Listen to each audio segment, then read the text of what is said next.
Welcome back to Between the Sheets, where we don't just review books, but we talk about what the books do to us. Now, some books entertain you, some books make you think, but every once in a while, a book makes you sit back and ask some very uncomfortable spiritual questions. And The Living Blood by, I don't know how to pronounce the name, so I'm just going to call, I believe it's a she, call her Tan, is one of those books because on the surface it's a supernatural thriller, but underneath that it's really a story about power and faith and healing and the danger of being treated like a miracle. Now, one of the things that stayed with me after reading this book is the idea of being chosen. So the main character, her name is Jessica. She has a supernatural healing ability that people start seeing as miraculous, right? And then that immediately changes how the world treats her. So, what happens when people stop seeing you as a human being and start seeing you as a symbol?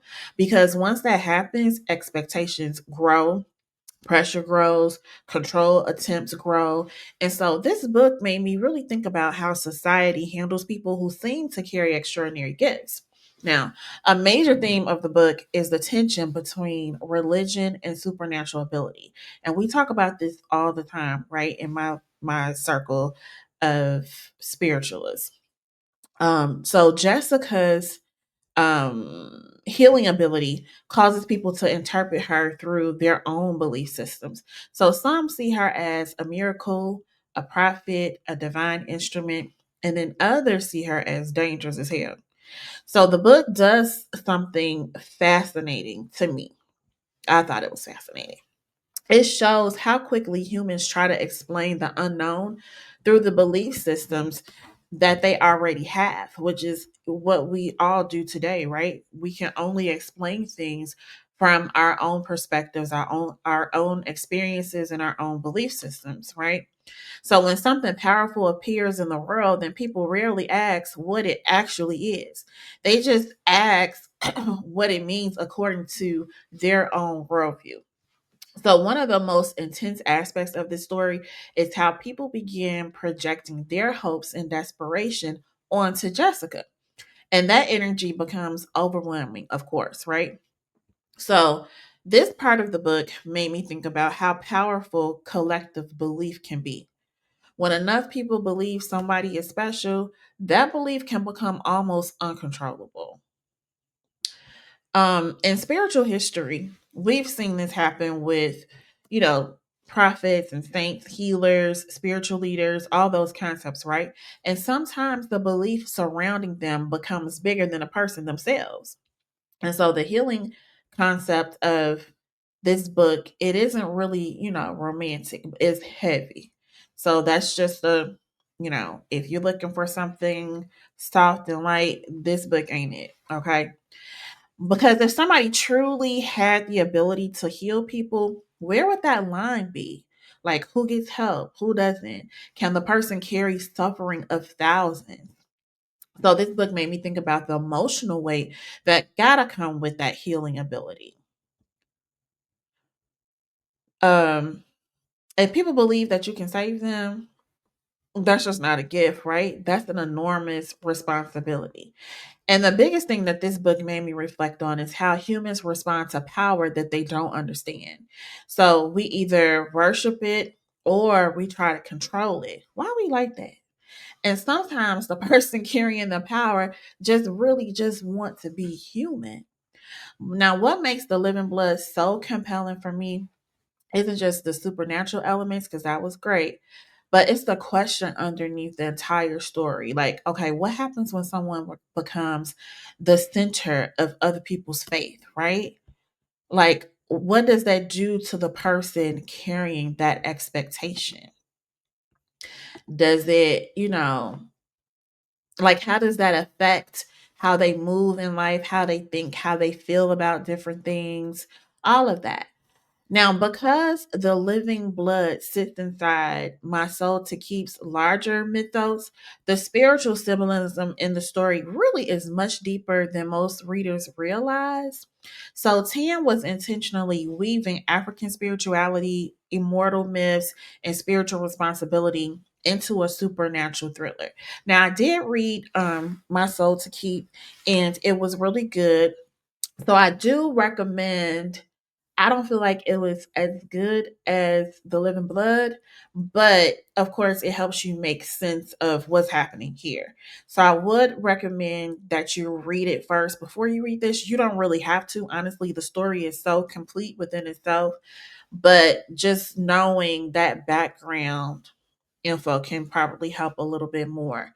But I wanted to go into four spiritual themes that most readers miss in this book. So blood isn't just biological, right? It functions almost like a spiritual technology. And the living blood carries healing power, immortality, generational memory, transformation. And in many African and ancient spiritual traditions, blood is considered the carrier of life force, right? So, not metaphorically, literally, blood represents lineage, ancestry, spiritual inheritance, covenant. So the book is subtly exploring the idea that power can really travel through bloodlines, which I know we all know and agree to that, right? We believe that for sure. So this theme shows up in many spiritual systems where certain gifts are believed to run through families, which we see in most of our families. Now, number two is Jessica as the reluctant prophet archetype. And what that looked like was Jessica's story follows a pattern that appears again and again in spiritual history. You know, you have this prophet who don't really want to be that. They had the unexpected gift appear. Then the person resists the role, and then people start projecting belief onto them. All of those type of things. So a movement forms around them, and half the time they don't even want to be a part of it to begin with. And then the tension becomes, is this person meant to lead or simply trying to survive their gift? Jessica in this story, she never seeks power or influence, but the presence of this healing ability naturally attracted followers. So this mirrors how, many spiritual leaders throughout history were kind of pushed into roles that they never asked for. So the third spiritual concept is immortality as a spiritual burden. Most fiction treats immortality as something glamorous and something that everybody wants, and the goal, the thing that everybody's striving for. But the immortals in the series experience something much, much darker. Okay, so that's something to pay attention to as you read this. Immortality in Tan's book in this universe comes with isolation, moral complexity, centuries of accumulated trauma, okay? Difficulty connecting with ordinary people. And so this reflects a deeper spiritual idea that living longer or having greater awareness doesn't automatically make life easier like we sometimes think. Sometimes it increases the weight of what you carry. So then number four is collective faith as a powerful force. One of the most intense parts of this book was the way that people began believing in Jessica's healing power. Their belief begins to shape the reality around her. And this touches on a powerful spiritual concept that collective belief amplifies energy. We see this historically in religious revivals, miracle stories, mass spiritual movements, because that emotional energy of belief can create enormous pressure around the person people believe in. So, this book asks an important question of us. What happens when a human being becomes the center of thousands of people's faith? One thing that stayed with me after reading The Living Blood is how quickly people turn someone with a gift into something bigger than human. And it made me think about how, inside of the church, they do this with the pastor.